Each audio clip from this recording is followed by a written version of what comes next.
Okay, तो second question पे move करते हैं। क्या बोला जा रहा है हमारे सेकंड क्वेश्चन में? देखो, एक फॉर्मेट में दिया हुआ है, पर्टिकुलर्स दिया है, अमाउंट दिया हुआ है ना। तो कैश इन हैंड दिया गया है, कैश एट बैंक दिया गया है, सब्सक्रिप्शन, डोनेशन। अब देखो यहाँ पे क्या है, सब्सक्रिप्शन रिसीव्ड, डोनेशन रिसीव्ड, ऐसा कुछ भी नहीं बोला गया। देखो होता क्या है कि जो एनपीओ होता है, एनपीए है ना, जो भी एनपीए है उनके लिए जो सब्सक्रिप्शन है वो इनकम का एक सोर्स होता है ना। डोनेशन एक इनकम का सोर्स होता है। तो वहां पे क्या होता है, इनके लिए ये सब इनकम ही कहलाने वाले हैं। ठीक है, अगर कुछ पेमेंट करेंगे, डोनेशन वगैरह पे कर रहे हैं, तो वो लोग लिखेंगे डोनेशन पेड करके। ठीक है, क्लियर है? तो क्या क्या लिखने वाले भाई? कैश इन हैंड, ये तो हमारा हो गया डेबिट साइड का रिसीट है ना। कैश एट बैंक रिसीट है भाई। सब्सक्रिप्शन मिला होगा तो ये भी रिसीट हो गया एक। डोनेशन, ये भी हमारे लिए एक रिसीट है। इन्वेस्टमेंट परचेस, हालांकि हम लोग एसेट खरीद रहे हैं, लेकिन ये क्या होगा, हमारे पेमेंट साइड पे आएगा, है ना। हम लोगों ने क्या किया, कैश का पेमेंट किया। उसके बाद में बोला गया रेंट पेड, है ना। तो ये भी आपका रेवेन्यू एक्सपेंस हो गया, पेमेंट साइड पे आएगा। General expense payment side, postage expense payment side, courier expense ये भी पेमेंट साइड पे आएगा। Sundry expenses payment side. और उसके बाद में लिखा हुआ है क्लोजिंग कैश इन हैंड। अच्छा, क्लोजिंग कैश इन हैंड ये आपको नया देखने को मिल रहा है यहाँ पे इस क्वेश्चन में। तो ये जो क्लोजिंग कैश इन हैंड आएगा आपके पेमेंट साइड पे आने वाला है। ठीक है, चलिए बनाते कैसे हैं, तो बनाएंगे भाई। इसको बनाना चालू करते हैं। क्वेश्चन का स्क्रीनशॉट ले लीजिए, और बुक होगा तो अच्छी बात है। नवबोध की बुक से करा रहा हूं मैं क्वेश्चन, है ना। एनसीईआरटी में भी यही है। चलिए, सबसे पहला बोला गया है कैश इन हैंड, तो टू बैलेंस ब्रॉट डाउन, जिसमें आपका है कैश बैलेंस बताया गया है हमको 5000 रुपीज, और बैंक बैलेंस बोला गया है हम लोग को 25,000 रुपीज। टोटल करेंगे आएगा हमारा 30,000 रुपीज। ओके, इसके बाद में बोला गया सब्सक्रिप्शन के बारे में बोला गया, तो टू सब्सक्रिप्शन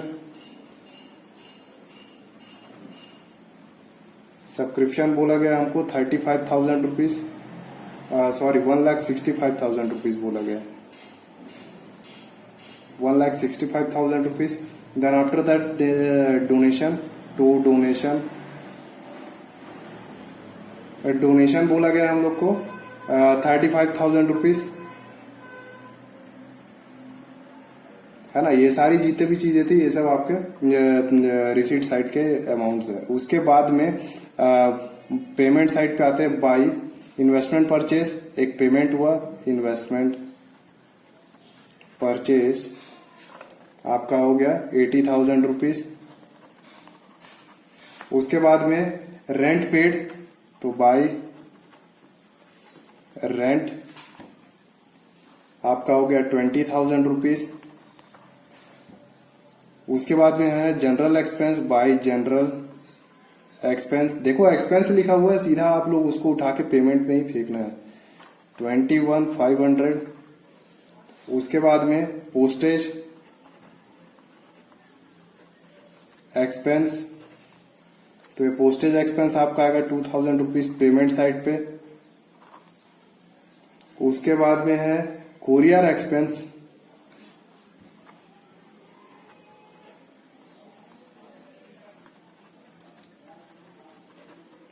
कोरियर एक्सपेंस आपको बोला गया 1,000 रुपीज, ये भी आप डाल देंगे यहां पे। सन्ड्री एक्सपेंस, जितने भी एक्सपेंसेस है आप उसको पेमेंट साइड पे लिख लो, 2,500 रुपीज, है ना।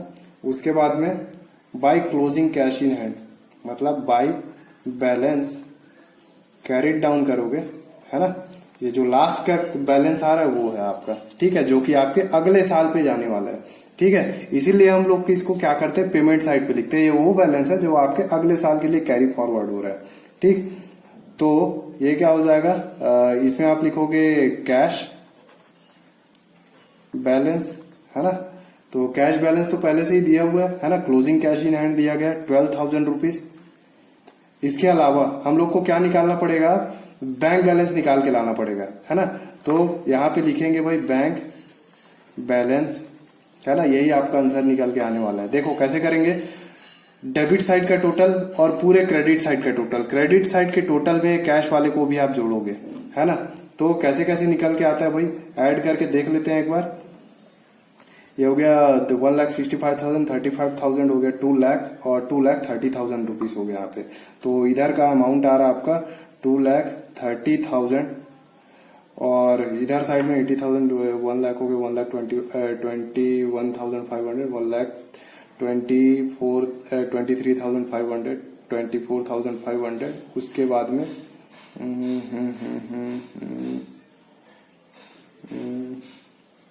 ओके ओके ओके और ये 12,000, तो हो गया 1,39,000, 1,39,000 रुपीज हो गए, है ना।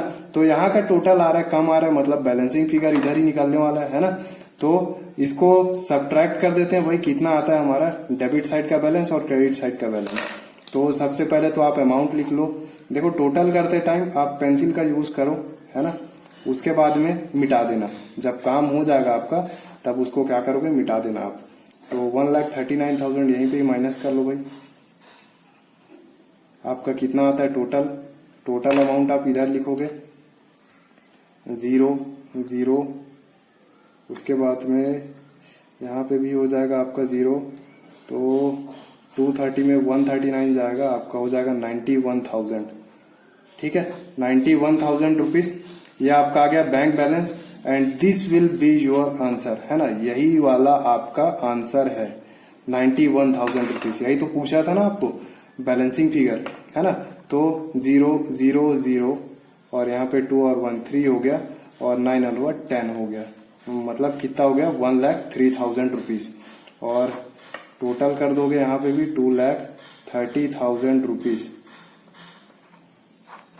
दैट्स इट, है ना। इसके बाद में जितना भी आपने पेंसिल से कोई कलाकारी की होगी, है ना, जोड़ना घटाना, मिटा दो भाई उसको, एग्जाम में ऐसे ही करना, ठीक। अलग से कोई पीछे पीछे ऊपर नीचे करने की कोई जरूरत नहीं है, ठीक है। हो गया भाई आपका आ गया आंसर। अब अगले पे मूव करते हैं।